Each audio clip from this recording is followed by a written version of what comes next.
جمعرات والے دن جو سبق پڑھا گیا وہاں 8 انعامات بنی اسرائیل پر ذکر کرنے کے بعد اللہ نے ان کے اوپر تنقید کی ہے اور انہیں آر دلائی ہے کہ دیکھو تم نے جو کچھ مانگا اللہ نے تمہیں عطا کیا، لیکن اس کے باوجود تم نے اللہ کی نافرمانی کی ہے۔ اب اس کی وجہ سے ایک عذاب تو یہ ہے کہ فرمایا تمہارے لیے دنیا کے اندر اللہ نے ذلت مسلط کر دی ہے، بے قدری اور رعب اللہ نے تمہارا دنیا سے ختم کر دیا ہے۔ اب آج قیامت تک تم وہ عزت حاصل نہیں کر سکو گے جو ایک معزز قوم کو عزت حاصل ہوا کرتی ہے۔ اپنے بل بوتے پر تم کھڑے نہیں ہو سکتے۔ میں نے بتلایا یہودی آج بھی اگر کسی جگہ کھڑے ہیں تو وہ دوسروں کے بل بوتے پر، دوسروں کو ساتھ ملا کر، اور اس کے بعد فرمایا کہ تم لوگ جو اصل سبب تمہارا گناہ یہ ہے کہ تم انبیاء کو قتل کیا کرتے تھے۔ یقتلون النبیین بغیر الحق، تم بغیر نہ حق طریقے سے انبیاء کو قتل کرتے تھے، اور قیامت کے دن سب سے زیادہ سخت عذاب اس بندے کو ہوگا جس نے کسی نبی کو شہید کیا ہوگا، قتل کیا ہوگا۔ اس سے بڑھ کر کیا گناہ ہوگا؟ اور ایک روایت میں آتا ہے اس بندے کو بھی ہوگا جس کو نبی نے مارا ہوگا، یعنی جو نبی کے مقابلے میں آیا اور نبی نے اس کو مارا، دنیا کے اندر بھی وہ تکلیف برداشت نہیں کر سکتا تو آخرت میں کیا برداشت کرے گا؟ یہ سب کی سب تم نے نافرمانی کی اور حد سے زیادتی کی تو اللہ نے تمہارے ساتھ یہ معاملہ کیا۔ اب آگے آئیے، یہاں وہ جو پہلی نوع ہم نے شروع کی تھی جہاں سے پہلا انعام اللہ نے ذکر کیا تھا، اب اس کا تتمہ اور اس کو مکمل کرنے کی بات آ رہی ہے، اور یہودیوں کی کچھ خباثتیں اللہ نے یہاں ذکر کی ہیں آج کے سبق کے اندر۔ دیکھیے جی، فرمایا ان الذین آمنوا، بے شک وہ لوگ جو ایمان لے کر آئے، والذین ہادوا، اور وہ لوگ جو یہودی ہوئے، والنصارى جو عیسائی ہوئے، والصابئین جو بے دین ہوئے، من آمن باللہ والیوم الآخر، اور وہ بندہ جو ایمان لایا اللہ کی ذات پر، والیوم الآخر اور آخرت کے دن پر، وعمل صالحا اور نیک اعمال کیے، فلہم اجرہم عند ربہم، ان کے لیے اجر ہے عند ربہم ان کے پروردگار کے ہاں، ولا خوف علیہم اور نہیں خوف ہوگا ان کے اوپر کسی قسم کا، ولا ہم یحزنون اور نہ ہی وہ غمگین ہوں گے، انہیں نہ کسی قسم کا خوف ہوگا نہ غم ہوگا۔ کون لوگ؟ قرآن مجید نے یہاں ایک انتہائی حکیمانہ اسلوب ذکر کیا ہے۔ قرآن کہتا ہے مسلمان، یہودی، عیسائی اور صابی۔ صابی کہتے ہیں لفظی طور پر کسی مذہب کو چھوڑ کر دوسرے مذہب کو اختیار کرنے والا۔ مشرکین مکہ مسلمانوں کو صابی کہا کرتے تھے، وہ کہتے تھے صابی بے دین ہو گیا ہے۔ کیوں بھائی؟ اس نے حضرت ابراہیم والے ہمارے دین کو چھوڑ دیا، باپ دادا کے دین کو چھوڑ کر محمد عربی صلی اللہ علیہ وسلم کے پرچم کے نیچے چلا گیا ہے۔ مطلقاً کہتے ہیں وہ جماعت جو لا مذہب ہو، یا بعض علماء نے کہا جو ستارہ پرست ہو، بعض نے کہا مختلف ان کی تعبیریں کی گئیں۔ مراد یہ ہے کہ یہ کہتے ہیں کہ روحانیت کا درجہ دیتے ہیں، وہ خدا کے تصور کا قائل نہیں، کہ روحانیت کے تحت یہ سارا نظام چل رہا ہے۔ تو یہ لوگ اللہ نے چاروں طبقوں کو ذکر کر دیا، مومن بھی، یہودی بھی، عیسائی بھی اور بے دین صابی بھی۔ تم سب کے سب اس وقت تک کامیاب نہیں ہو سکتے، اللہ کو نہ یہودیوں سے کوئی دشمنی ہے خاص، نہ عیسائیوں سے دشمنی ہے، نہ صابیوں سے کوئی دشمنی ہے، نہ مسلمانوں سے دشمنی ہے۔ کیا چاہتے ہیں؟ اللہ کہتے ہیں میں چاہتا یہ ہوں من آمن باللہ والیوم الآخر، جو بندہ اللہ کی ذات پر ایمان لے آئے اور آخرت کے دن پر ایمان لے آئے گا اور نیک اعمال کرتا رہا، اس کے لیے اس کے رب کے ہاں اجر ہیں۔ تم کہتے ہو نا کہ صرف مسلمانوں کو اجر کیوں دیا جائے، صرف جنت میں مومن کیوں جائیں گے، صرف جنت میں اللہ کے نبی کے ماننے، ہم بھی تو حضرت موسیٰ کو مانتے ہیں، ہم حضرت عیسیٰ کو مانتے ہیں، ہم حضرت ابراہیم کو مانتے ہیں۔ اگر یہ ایک نبی کو ماننے سے جنت میں جا سکتے ہیں تو یہودی کیوں نہیں جا سکتے، عیسائی کیوں نہیں جا سکتے؟ اللہ نے صرف یہودیوں کو خطاب نہیں کیا، اللہ نے کہا آمنو کا مطلب ظاہراً طور پر جو ایمان لائے، اس میں منافق بھی مراد ہیں، چاہے وہ ظاہراً طور پر جنہوں نے کلمہ پڑھ لیا، اس وقت تک کوئی بندہ کامیاب نہیں ہوگا، اس کو اجر، اللہ کو کسی سے دشمنی نہیں ہے۔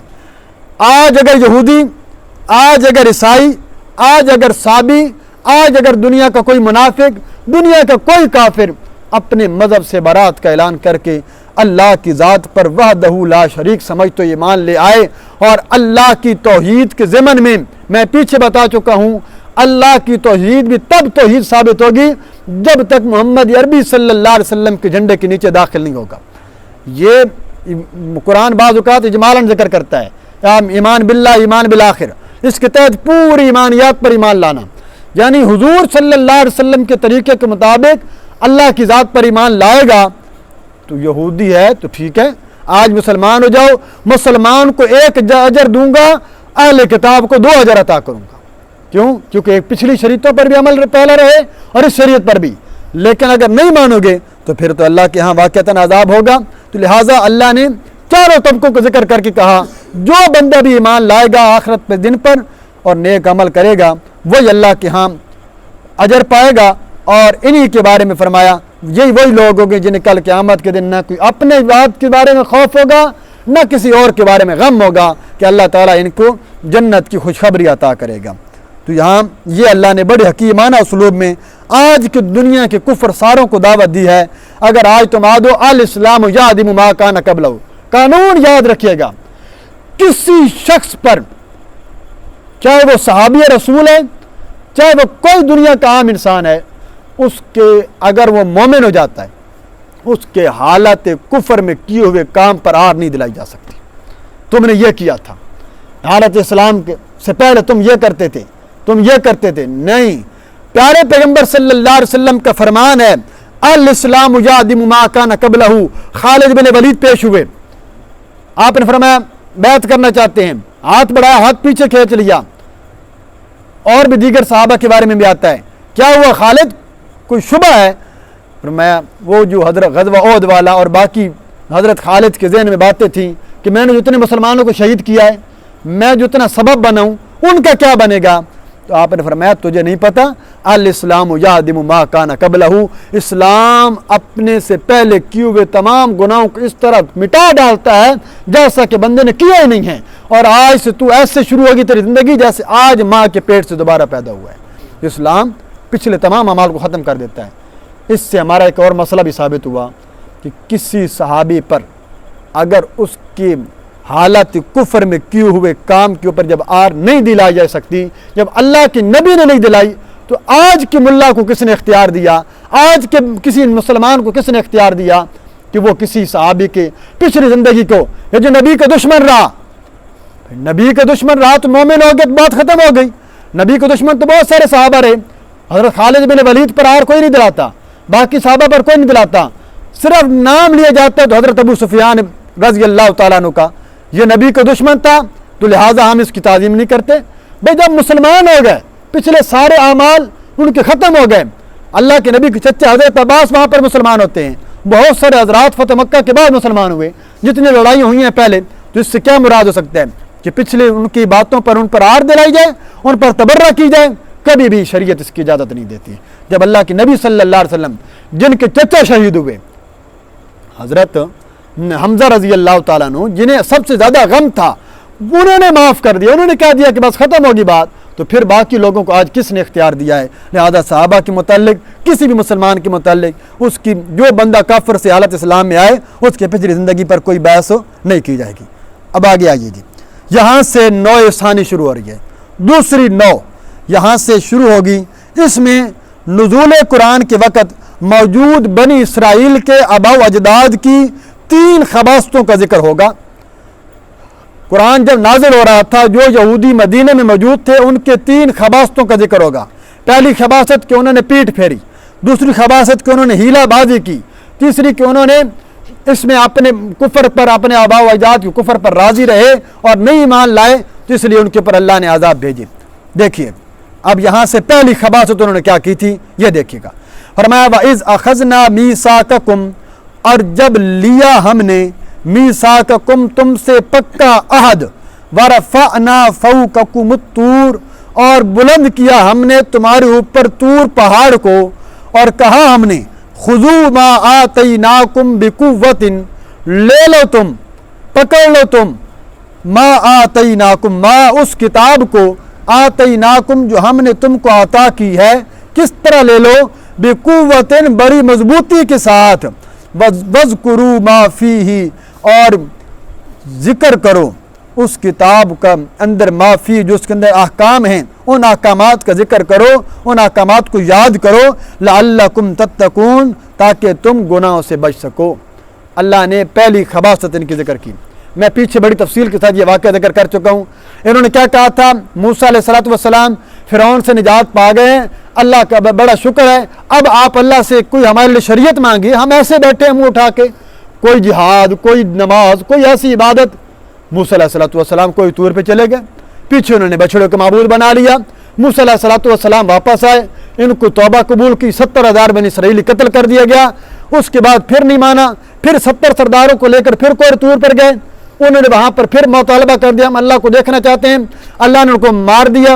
پھر موسیٰ علیہ السلام نے دعا کی، دوبارہ زندہ کیے گئے۔ اب یہاں سے یہ اگلی بات ذکر ہو رہی ہے، جب وہ سردار زندہ ہوئے، وہاں تک میں نے ذکر کیا تھا، سرداروں کو زندہ کر کے موسیٰ علیہ السلام قوم کے پاس واپس لائے۔ اب ان کی حالت دیکھیے گا سرداروں کی، میں نے وہاں پر بھی بات کی تھی کہ سرداروں نے اپنی آنکھوں سے دیکھا کہ ایک کے بعد ہمارا ایک سردار زندہ ہو رہا ہے، یہ مرا پڑا ہے، اللہ نے اس پر فضل کیا، دوبارہ زندگی عطا کر دی ہے۔ واپس آ کر قوم پوچھتی ہے، ہر قبیلے والے اپنے سردار سے کیا بنا؟ تو بتایا اس طرح اللہ خزرناک ہوئے ہمارے ساتھ۔ اب یہاں پر ڈنڈی کیا ماری؟ ڈنڈی کیا ماری کہ اللہ نے کہا ہے کہ بھائی ہم نے اب وعدہ کرا ہے اللہ سے، اللہ نے ہمیں موت کے بعد دوبارہ زندہ کیا، کتاب تو ماننی پڑے گی، لیکن اللہ نے کہا ہے جو دل لائے مان لو، جو نہ آئے تو نہ ماننا۔ یہ اب ڈنڈی مار دی۔ قوم پہلے بیٹھی تھی، کیا جی اب تورات اتری، تورات میں کچھ احکام ہے جو انہیں مشکل لگے، تو وہ سرداروں کی بات یاد آئی، انہوں نے کہا جو دل لائے مان لینا، جو آسان لگے وہ مان لو، جو مشکل لگے چھوڑ دو۔ موسیٰ علیہ السلام ایسی تو ہمارے درمیان کوئی بات نہیں ہوئی تھی، تو کہنے لگے بس یہ ہم تو ایسے ہی کرنا ہے۔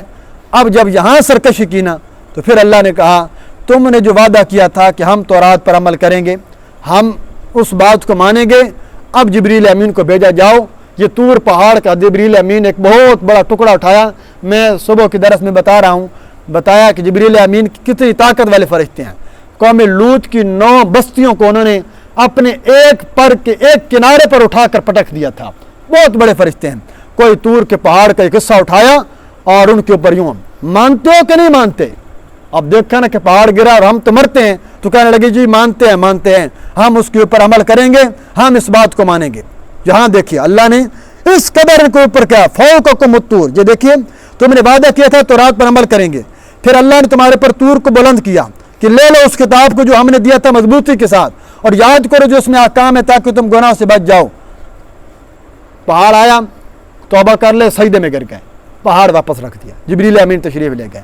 کچھ دن گزرے، پھر کہنے ہم تو پھر نہیں مانتے، پھر گئے۔ اللہ نے اس کا ذکر اگلی آیت میں کیا کہ ایسی ظالم قوم ہے، ایسی نافرمان قوم ہے کہ یہ پھر بھی اپنی اس بات سے پھر گئے اور پہاڑ۔ ہاں یہ ایک بات یاد رکھیے، یہاں یہ ہمارے ملحدین بیٹھ کر اعتراض کرتے ہیں جی اسلام لا اکراہ، حضور صلی اللہ علیہ وسلم نے فرمایا تھا لا اکراہ فی الدین، دین میں تو کوئی جبر نہیں ہوتا۔ موسیٰ علیہ السلام پر بھی جبر کیا گیا، زبردستی منوایا گیا، آج بھی ہم سے زبردستی منواتے ہو۔ قانون یاد رکھیے، جواب یاد رکھیے، یہ حدیث کا مطلب یہ ہے اسلام کسی کو زبردستی مسلمان نہیں بناتا، کسی پر بھی۔ ہمارے ملک میں، ہمارے شہر میں عیسائی پھر رہے ہیں، پاکستان میں ہندو بیٹھے ہیں، یہودی بیٹھے ہیں، عیسائی بیٹھے ہیں، سکھ بیٹھے ہیں، کسی کو ہم مجبور نہیں کریں گے کہ تم مسلمان ہو جاؤ۔ اگر اس کے دل میں تڑپ پیدا ہو کسی وجہ سے مسلمان ہو جائے، اب مسلمان ہو چکا ہے، اور مسلم کا معنی میں کئی دفعہ ذکر کرتا رہتا ہوں، مسلم کہتے ہیں اس اونٹ کو عربی میں جو آزاد پھر رہا ہو۔ عرب کے اندر کوئی بندہ آیا، شکاری آیا، اس نے اس اونٹ کا شکار کیا، اس کو پکڑا اور اس کے نکیل کے اندر، ناک کے اندر نکیل ڈال دی، اس نے کہا اب پہلے تو آزاد پھرتا تھا، اب تو بن گیا، پہلے تھا جمل، پہلے تھا ناکا، اب بن گیا مسلم۔ مسلم کا مطلب مطیع اور فرما بردار، اب جہاں میں لے جاؤں گا وہاں جائے گا، جہاں میں جو کھانا دوں گا وہ کھائے گا، جو میں کہوں گا وہ کرے گا، اپنی مرضی سے کچھ نہیں کر سکتا۔ ہم مسلمان ہیں۔ اب جب وہ مسلمان ہو گیا اپنی مرضی سے، اب اپنی مرضی سے وہاں پر اسلام کے اندر کوئی حکم نہیں نازل کر سکتا، اپنی مرضیاں نہیں کر سکتا، اب اس کے اوپر شریعت کی پابندی لگے گی، اب اس کے اوپر جبر بھی کیا جائے گا۔ اگر وہ اس کے خلاف اسلامی حکومت ہو، اسلامی خلافت کا نظام ہو، ایسا بندہ اگر اپنے دعوے سے پھرتا ہے تو 3 دن کی مہلت دینے کے بعد اس کی گردن قلم کر دی جائے گی۔ مرتد کی سزا صرف 3 دن مہلت ہے، اگر واپس آ جائے تو ٹھیک ہے،